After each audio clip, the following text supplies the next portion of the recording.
여러분 환영합니다. 오늘 이 해설에서는 자바 백엔드 생태계의 끝판왕이죠. 스프링과 스프링 부트에 대해 완전히 파헤쳐 볼 겁니다.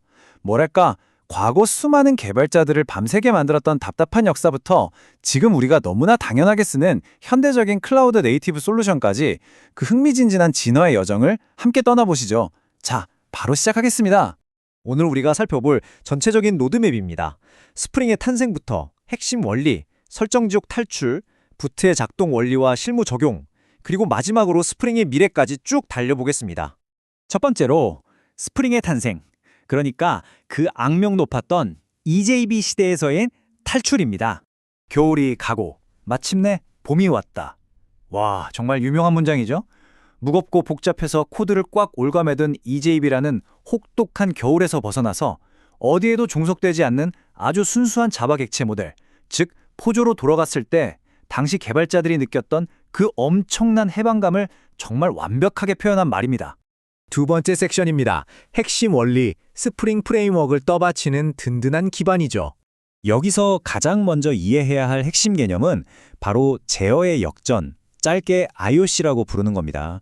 옛날에는 우리가 직접, 그러니까 개발자가 일일이 객체를 생성하고 생명주기를 다 관리해야 했잖아요. 근데 이제는 그 통제권을 스프링 컨테이너한테 우아하게 딱 넘겨버리는 겁니다. 우리는 그저 비즈니스 로직에만 집중하면 되는 거죠. 완전히 패러다임이 바뀐 겁니다. 이 IOC를 실제로 가능하게 해주는 게 의존성 주입, 즉 DI인데요. 과거에는 필드 주입이나 수정자 주입 방식을 참 많이 썼지만 솔직히 이제는 웬만하면 쓰지 않는 게 좋습니다. 요즘 현대적인 스프링에서는 객체의 불변성을 확고히 보장하고 나중에 테스트하기도 훨씬 편한 생성자 주입 방식을 아주 강력하게 권장하고 있거든요. 그리고 관점 지향 프로그래밍, AOP가 등장하죠. 이게 진짜 재밌는 건데 핵심 비즈니스 로직하고 로깅, 보안, 트랜잭션 처리 같이 계속 반복되는 귀찮은 백그라운드 작업들을 프록시 패턴을 써서 완전히 분리해내는 겁니다. 이 AOP 덕분에 우리 코드는 마법처럼 아주 깔끔해지고 나중에 유지보수하기도 훨씬 편해지는 거죠. 자, 그럼 스프링 MVC 아키텍처가 웹 요청을 처리하는 내부 흐름을 단계별로 쓱 한번 살펴볼까요? 먼저 디스패처 서블릿이 중앙에서 딱 대기하다가 요청을 받습니다. 그러면 핸들러 매핑이 알맞은 컨트롤러를 찰떡같이 찾아주고요. 그 다음 어댑터가 비즈니스 로직을 쫙 실행한 뒤에 마지막으로 뷰 리졸버가 최종 결과를 화면에 예쁘게 렌더링하는 거죠. 모든 웹 요청이 바로 이 정교한 파이프라인을 그대로 통과한다고 보시면 됩니다. 세 번째 섹션, 드디어 설정 지옥 탈출입니다. 근데 참 아이러니하게도 개발자를 편하게 해주려던 프레임워크 자체가 엄청난 설정의 악몽이 되어버리면 어떻게 될까요? 진짜 상상도 하기 싫지만 코딩은 시작도 못했는데 수천 줄짜리 거대한 XML 파일들하고 씨름해야 하고 도무지 엉켜서 풀리질 않는 메이븐, 그래들, 의존성 늪에 푹 빠져버린 개발자들을 생각해보세요. 이게 바로 그 악명 높았던 설정 지옥입니다. 배보다 배꼽이 훨씬 커져버린 그런 상황이었죠. 네 번째, 스프링 부트 작동 원리입니다. 기존 스프링을 감싸는 똑똑한 래퍼에 대한 이야기죠. 여기서 절대 헷갈리시면 안 되는 게 스프링 부트가 아예 새로운 프레임워크가 짠 하고 나타난 게 아니라는 겁니다. 부트는 기존 스프링 위에 구축된 아주 주관이 뚜렷한 래퍼일 뿐이에요. 무한한 선택지를 줘서 우리를 지치게 하는 대신에 설정보다는 관례라는 쿨한 철학을 바탕으로 개발자들이 가장 널리 쓰는 표준 설정들을 알아서 척척 세팅해주는 겁니다. 특히 이 자동 구성 기능은요, 진짜 마법 같아요. 복잡하게 할 거 없이 그냥 어노테이션 딱 하나만 붙여주면 끝납니다. 그러면 부트가 여러분의 클래스 패스를 싹 스캔해서 조건에 딱딱 맞는 빈들을 자동으로 쫙 등록해주거든요. 그 복잡했던 환경 설정이 정말 눈 깜짝할 사이에 알아서 완성되는 겁니다. 그리고 우리를 그렇게 괴롭히던 의존성 관리 문제, 서로 버전 맞는 라이브러리 찾느라 하루 종일 검색해본 경험 다들 있으시죠?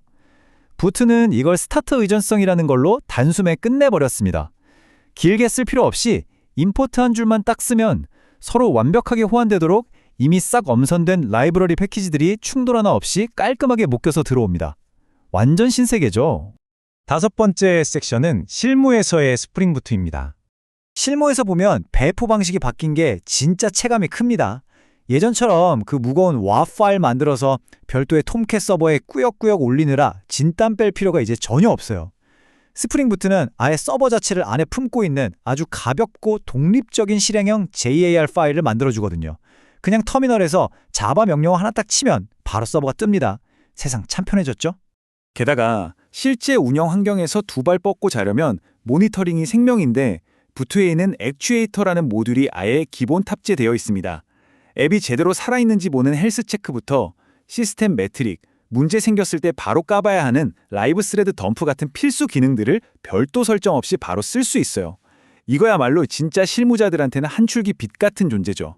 마지막 6번째 섹션, 스프링의 미래 위답. 요즘처럼 엄청난 규모의 동시 접속을 감당해야 하는 시대에는 개발자들의 생각도 싹 바뀌고 있습니다. 한 번에 하나씩 처리하던 전통적인 동기식, 블로킹 방식의 스프링 MVC에서 벗어나고 있죠.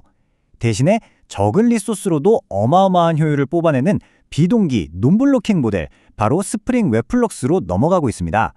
본격적으로 완전한 반응형 프로그래밍의 시대가 열린 거죠. 현재 이 거대한 스프링 생태계는 마이크로 서비스 아키텍처를 그야말로 완벽하게 지원하고 있습니다. 그리고 최신 자바 21과도 아주 매끄럽게 통합되어 있죠.